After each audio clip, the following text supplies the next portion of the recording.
Lowe's early Black Friday deals are going fast. Don't miss up to 50% off select major appliances. Plus, up to an extra 25% off when you bundle select major appliances. And with Christmas around the corner, you're gonna need more string lights, right? Save $4 on GE LED 100 count string lights, now just $5.98. Lowe's, we help, you save. Valid through 12/3. Selection varies by location. Select locations only. While supplies last. See Lowe's.com for more details. We are 24 hours away from the USC Trojans taking on the Oregon Ducks up in Eugene. A lot to get into with this game, as it is a pivotal matchup for both teams and an exciting one for everyone that follows USC. Let's get into it.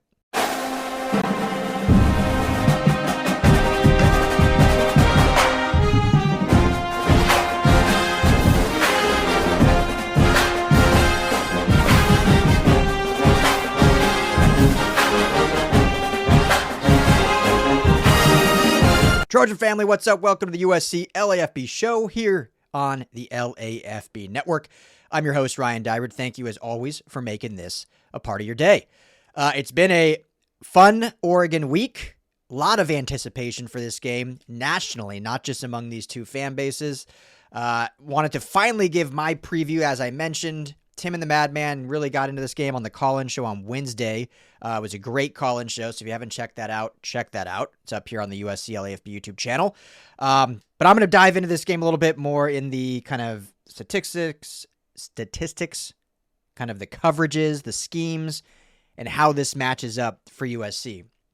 Obviously, going to be a tough game, tough atmosphere, and one that if USC can pull off, obviously, they still have the rivalry game, Victory Bell game against UCLA, but should be able to handle business and get their way into their first ever college football playoff.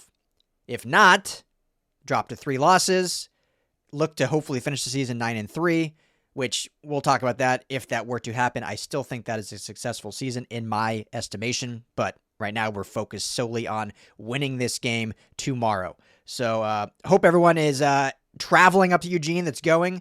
I had planned to be up there with all of you family, but my wife and I are expecting our second child, and our due date is just around the corner. So figured it'd probably be wise to stay close to home just in case, God forbid, something were to happen and our little girl comes early. So I'll be watching from the confines of Los Angeles. We might have, again, rainy weather. It's been raining all day today here on Friday. We'll see what clears up tomorrow. So we might have worse weather than Eugene here in LA for back-to-back weeks. I wonder if this game were to be in LA, like, has USC ever had back-to-back rain games at the Coliseum? I know that last weekend's Iowa was the first one in a long time. I wonder if they've ever had it back-to-back weeks, but I don't think it's actually going to rain tomorrow. So anyway, this game is currently, Oregon is a 10-point favorite, USC a 10-point road dog. The line, I believe, opened at 9.5. It's kind of gone up and down a little bit, but right now sitting right about 10. It's a pretty big line for a game of this, not just this magnitude, but of two ranked opponents. USC 15, Oregon at 7. And so to have a 10-point favorite is, pretty telling from what those in Vegas kind of see of this game. And some of that's going to come down to just basic statistics. I think there's a lot of things we'll look at through this show, but some of it's just, looking at their basic statistics. I think offensively, these teams are very similar. They're very versatile. They, they don't favor necessarily the run or the pass. I know many will like to think USC does, but they do run the football a lot. But they're very similar. Oregon is extremely versatile in terms of the pass and the run being yardage is separated, total pass yards and total rush yards for their season is separated by like 87 yards or something like that. So they are extremely variable in using both of those outlets. And USC is, a little bit more discrepant there. Part of that, as great as King Miller is you lose your top 2 running backs. There's going to be a bit of an effect there. Plus, just some of the defenses they've played based on their schedule versus maybe Oregon's schedule, I think has an effect on that as well, which we'll get into. But real quick, just kind of the game-by-game stats. So in terms of the offenses, points per or passing yards per game, USC has the edge. They have the 5th passing offense. or the fifth offense in all of college football, averaging 488 yards per game. Oregon's 10th, averaging 475 yards a game. Passing yards, USC's at 298, just under 300, and Oregon's a little bit low that at 241. Rushing yards, USC's at 190, respectable. Oregon is an impressive 233 rushing yards per game. That's what we're really going to get into when we look at the defense versus offensive matchup. And points per game, Oregon is 39 points per game, USC 38.2. So the offensive stats, very similar between these two teams. Defensively, this is where you see a 10-point line for the home team. Oregon, third in total defense, allowing just 235.4 points per game. Yards per game. 235 yards per game, third. USC allows 344 yards per game, so over 110 yards more per game. In terms of passing defense, Oregon is ranked first in the nation, allowing just 127.3 yards per game. USC allows 198.3. And in rushing, Oregon allows just 108 rush yards per game. USC allows 145.8, which is actually fairly respectable when you consider they gave up 306 to Notre Dame, which that's going to inflate that number a bit. So we can take that game out. Obviously, that's a meaningful football game and meaningful in their story of the 2025 season. But without that game, or even if that was couple of those explosives cut down, you're looking at their average dropping significantly to in the 120s, which would be a very good rush defense. And in points per game, USC gives up 21.7 points per game. Oregon, a paltry 13.7. So the defensive stats are certainly what are going to aid into that line being so massive. So I do think this game is a lot closer, specifically when you look at how the Trojans have played the previous 3 weeks, and even more specifically in the second half of those 3 weeks. So I do think it's closer than a 10-point line, but those Vegas guys know what they're doing, right? It was like a 10.5-point line for the Notre Dame game, and it was a 10-point game. A 10-point loss for the Trojans, 34-24. So we'll see what this one kind of ends up being in that regard. I think when you just kind of double-clicking on some of these numbers, and I'm just, we talk, all we do is talk USC, obviously. So let's dive a little bit more into Oregon. I think they're a very good football team, so I don't want anyone to mishear that. This is a good football team. They deserve to be a top 10 football team. They're well coached. They've got a lot of talent up and down the roster. They are tough to play at home. So this is a good team. I do think, however, their stats are a little inflated by their schedule. I mean, they've kind of played two good football teams this entire year when you really look at their schedule.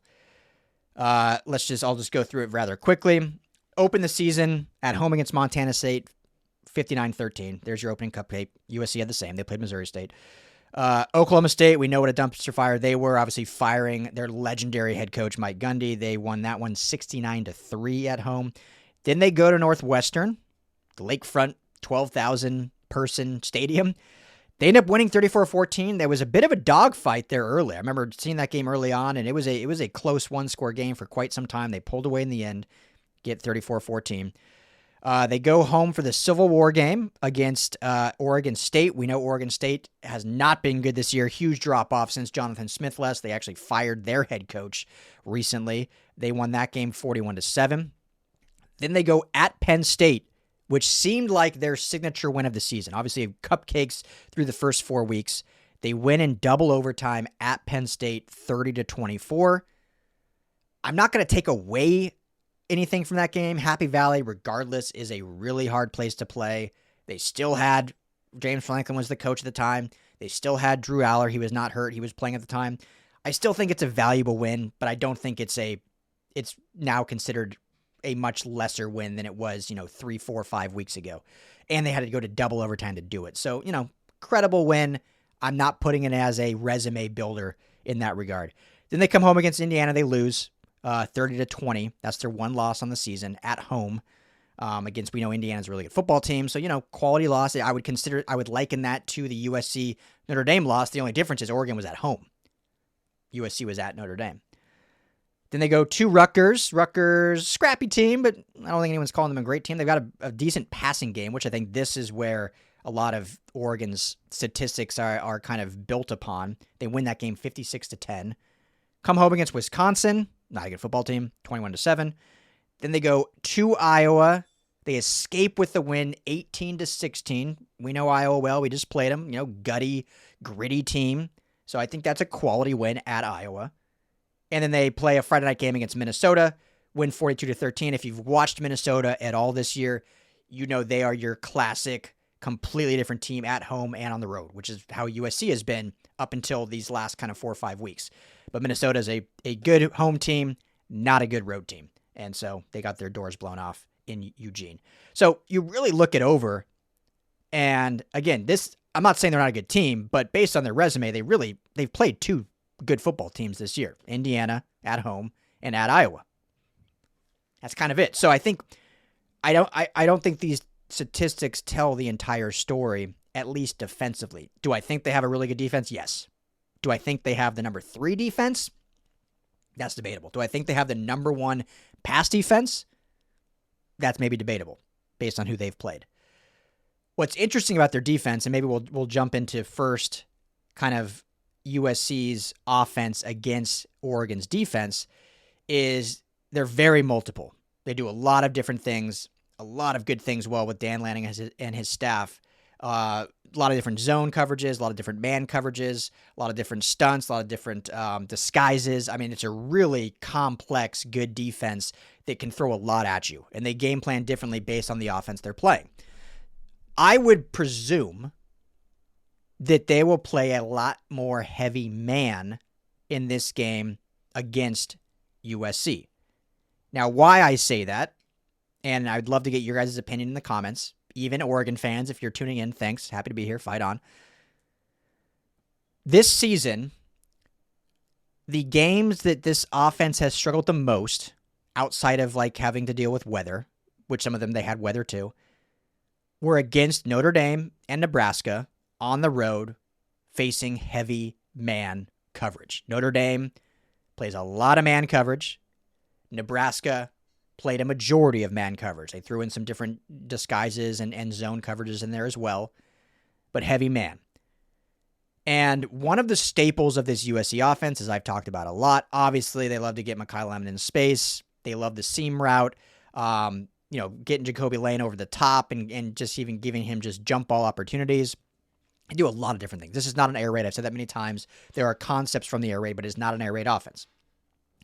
But one of their staples is the screen game, or some formation of the screen game, whether that's a running back screen or receiver screen, or I talk all the time about the tight end they love to leak the tight end out, whether it's Lake or Walker Lyons, especially on short to go situations, whether it's 3rd or 4th down, and you put the tight end in motion and they basically just run right across the flat, 1 yard depth.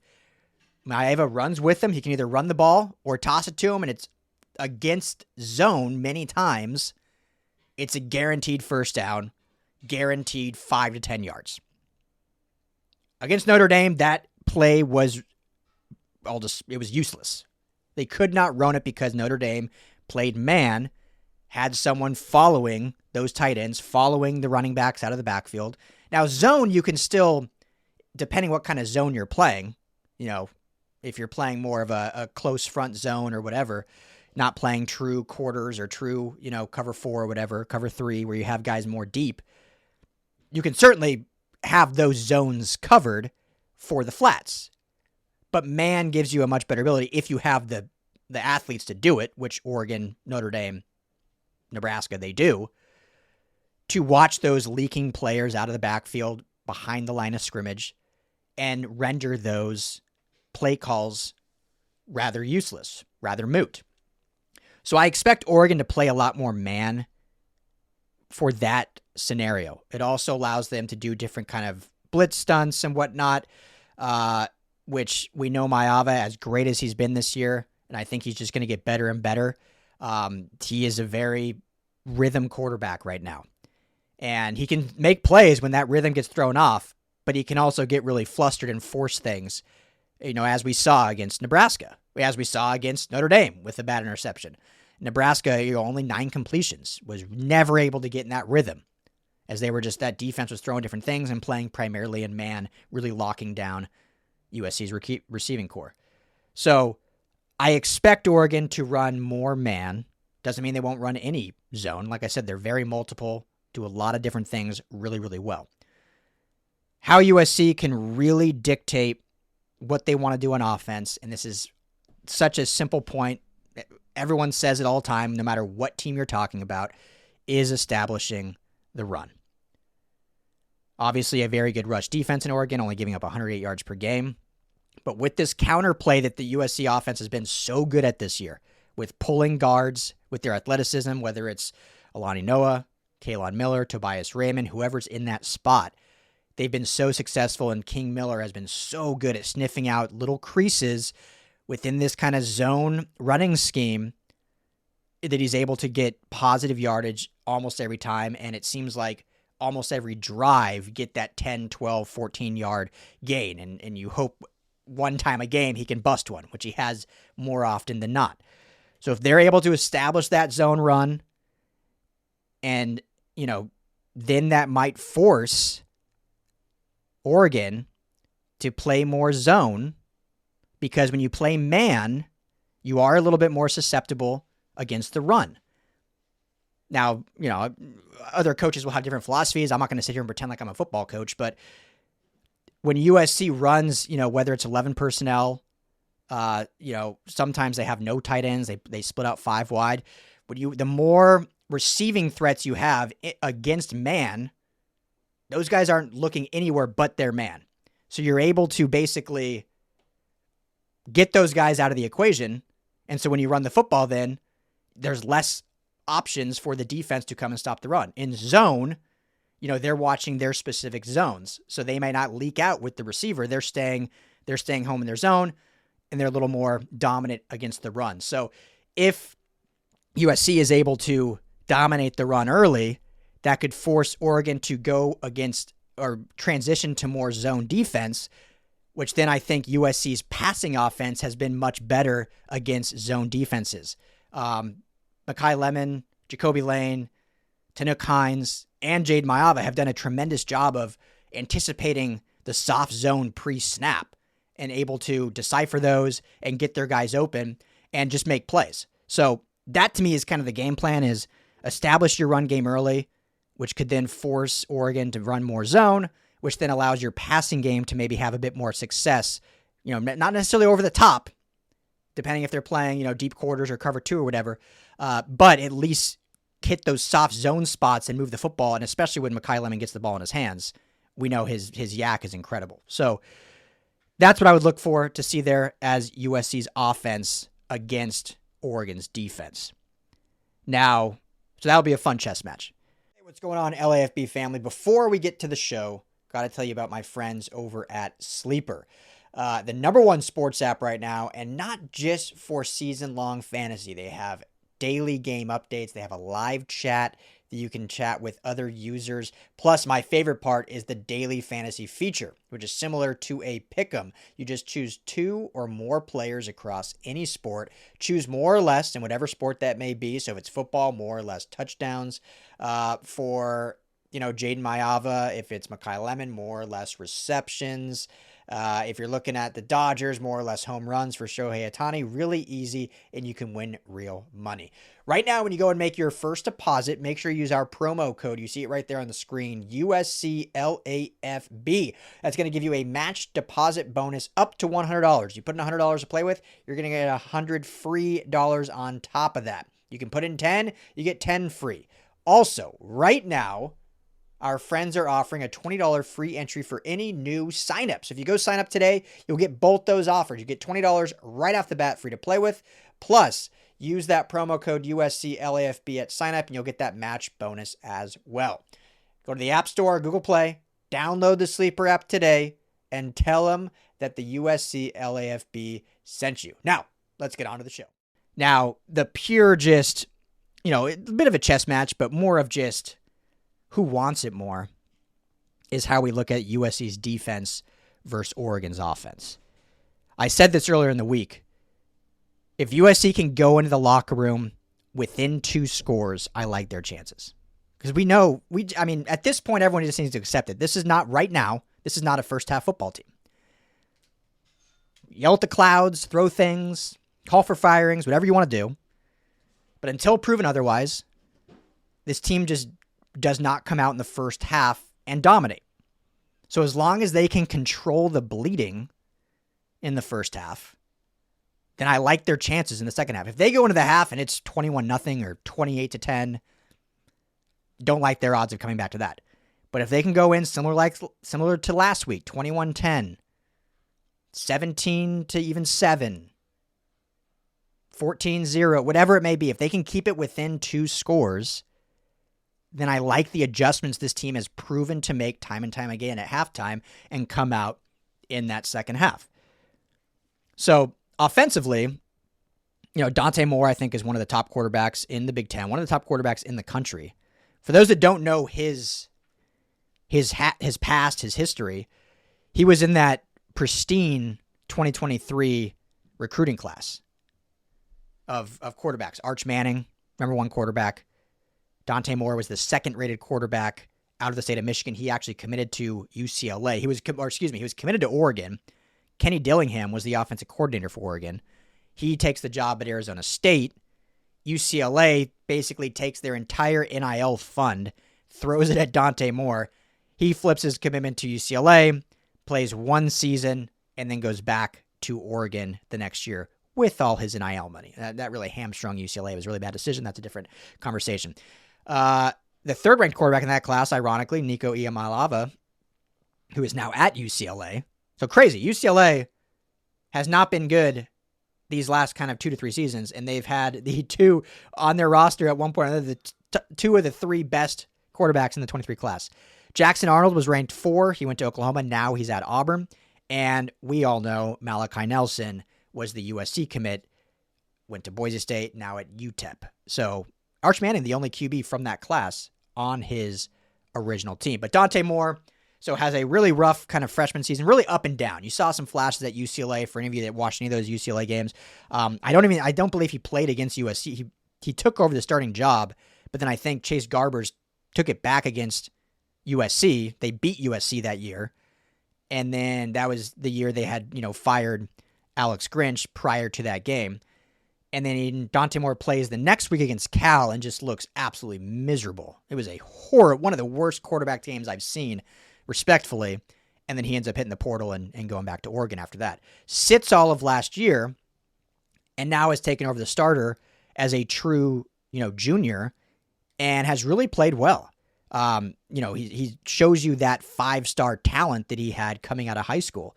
And, 2,190 total yards, 21 touchdowns, just 5 interceptions. So playing pretty smart football. He's been sacked 10 times, so you can get after him. But certainly, I think a very good quarterback that USC is going to have their hands full. Now, there's been up and down reporting on kind of what receivers will be available for this Oregon team. Obviously, Dakarrion Moore is probably their most talented and youthful receiver that, their USC is going to have to face if he's healthy and whatnot, and that will be a tough matchup for whoever corner is on him. But to me, the one I'm really watching the most, regardless of if their top 1 through 3 receivers play, the one I'm watching the most is their tight end, Kenyon Sadiq. And Sadiq may be the most talented tight end in college football. Super athletic, great size. So far in the season, 30 receptions, 407 yards, 6 touchdowns. He is a matchup mismatch, if you will. And so I'm really curious to see how USC decides to cover him. I mean, if we're going, and again, I'm going to get to kind of an injury update here at the very end of this. If Kamari Ramsey's healthy, that one makes a lot of sense. For size-wise, Eric Gentry, if they kind of move him over to nickel in certain instances, again, if it depends if Sadiq is kind of lining up in the backfield a bit, in line or out in the slot, which we know this Oregon offense, we've seen it with a bunch of different tight ends. Last year, Terrence Ferguson, who's now with the Rams, plays a lot in the slot, more so than in line. And so when you're playing the slot, you put your nickel corner on him. And if that's Kawhi Ramsey, I think that's okay. If you're putting the true freshman Alex Graham on him, it's true freshman, that's tough, tall order. Do you slide Eric Gentry out there if he's in the slot? If he's in line, I think you're definitely having your backer, Eric Gentry, that on him in those situations. And I think Gentry, just because of his size.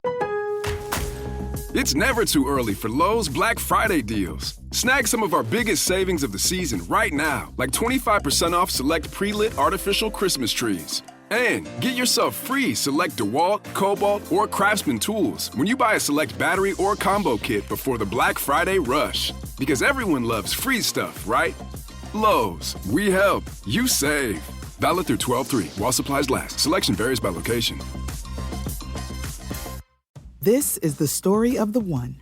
As head of maintenance at a concert hall, he knows the show must always go on. That's why he works behind the scenes, ensuring every light is working, the HVAC is humming, and his facility shines. With Grainger's supplies and solutions for every challenge he faces, plus 24/7 customer support, his venue never misses a beat. Call quickgrainger.com or just stop by. Grainger, for the ones who get it done. Has been pretty good in coverage. And then we'll see how Dan Lynn decides schematically if he's going to run more zone or man in those situations and whatnot. So big chess match there, but that's just going to be who wants it more, I think. He's a talented kid. Going to be tough to slow down. We know USC has had issues against tight ends in the past. Haven't seen that as much this year. I think they've done a really good job against overall tight ends, but they obviously have not played a tight end of Sadiq's caliber. So, 6'3", 245, junior, just a really talented kid. So that'll be an interesting one to watch. And then, obviously, probably the biggest question mark, need, how do you slow the bleeding down is against this run game. 233 yards rushing per game. When you look at Noah Whittingham, SoCal freshman Jordan Davison, Whittingham with 600-plus yards, Davison with 4, almost 500 yards. They have 17 touchdowns combined. The freshman with 12 touchdowns on the season. Whittingham averages 8.2 yards a pop. Davison 7 yards a pop. Oh, they have a third running back, De'Aaron Hill Jr. He has 49 carries, and he averages 8.7 yards a pop. Oh, their fourth running back has 42 carries. He averages 5.9 yards a carry. So they average almost, between the four running backs that they kind of put out there, between the four of them, they average over 7.8 yards a carry, essentially. I'm not mathing it up. But 8.2, 7.0, 8.7, 5.9. They've got a good running game with a good offensive line that obviously features someone we know well in Emmanuel Pregnon, who transferred over there right after USC won the bowl game against Texas A&M. So, that's going to be the tall order, is how they can slow that down. I don't expect them to stop it. I'm just going to be real. I don't think they will, and by stop, I mean eliminate. I don't think they will eliminate the run. But can they slow it down enough to slow the bleeding? Can they slow it down enough in the first half to go in and only be down 2 scores or less? And then conversely, can the offense do enough to try to keep the defense off the field? Can they keep it within reason, score-wise, so that Oregon can't just run the ball down their throats? Because I think this defense has gotten a lot better against the run, especially in the second half. But this is, I'm going to say, probably the second best running team they've played. I think Notre Dame, Jeremiah Love, is probably the best that they will have played all year. Oregon's right there, though. These are really talented backs, really good system, really good offensive line. And because they're the best passing team they will have faced, it just makes it that much more challenging from a schematic standpoint, because you can't just load the box. I know in weeks of past, every fan out there is like, just load the box. Like, just stop the run. That's all we got to do. You load the box, Dante Moore's going to burden you all day with Sadiq, and if Moore is healthy, to carry in Moore and whatnot. So it's going to be a challenge for this defense. So I just set your expectations. This is going to be a dogfight. On the road, I don't expect this defense to give up 14 points. I don't expect them to hold Oregon to 21 points. Maybe not even in under 30 points. But if they can control the bleeding, if they can play physical and not get pushed around, they're going to get beat. I think that's a fair assessment. Oregon is a really good football team. But don't get beat by getting out physical. Don't get beat by not being gap sound, by not doing your job. If USC's defense does their job, stays gap sound, and plays physical, they will do enough to slow the Oregon offense down and give USC's offense an opportunity to go and take this game and kill the hearts of Ducks fans everywhere. That's going to be the key. That's going to be the key.